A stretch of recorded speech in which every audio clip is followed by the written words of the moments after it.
បាទជម្រាបសួរបាទពុកម៉ែបងប្អូននិងប្រិយមិត្តទាំងអស់បាទទាំងក្នុងប្រទេសនិងក្រៅប្រទេសបាទថ្ងៃនេះខ្ញុំបាទសំណាងពិសេសមានរបស់ថ្មីចង់បង្ហាញចែកជូនទៅដល់ពុកម៉ែបងប្អូនបាទតាក់ទងនឹងវត្ថុនៃអបិយជំនឿ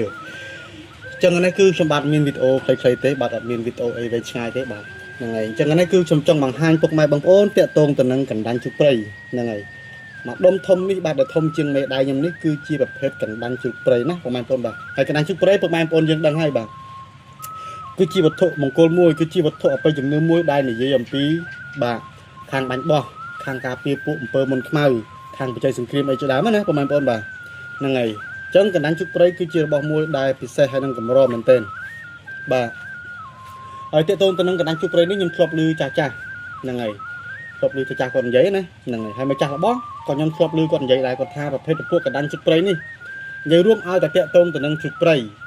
ឲ្យតែវាមានកណ្ដាញ់ភាកច្រើនគឺវាទៅដុសជំរុះកណ្ដាញ់របស់វាហ្នឹងហើយវាទុកកណ្ដាញ់របស់វាបៀមនឹងមាត់វាមិនងាយឲ្យមនុស្សឬក៏សត្វណាបាទឃើញថាវាមានកណ្ដាញ់ទេបាទវាខុសពីសត្វដទៃវាខុសពីស្វាវាខុសពីកប្រុកវាខុសពីកង្ហែនវាខុសពីឆ្លុះវាខុសពីប្រើសវាខុសពីសត្វអីផ្សេងណាហ្នឹងហើយនិយាយរួមទៅជុកព្រៃនេះមួយឲ្យតែវាមានកណ្ដាញ់គឺវាច្រើនតែទៅដុសវាទៅដុសនឹងឈើណាដើម្បីជំរុះកណ្ដាញ់នៅពេលដែលកណ្ដាញ់នឹងវាជ្រុះគឺជុកព្រៃវាច្រើនតែបៀមវាបៀមទុកនឹងមាត់ណាហ្នឹងហើយ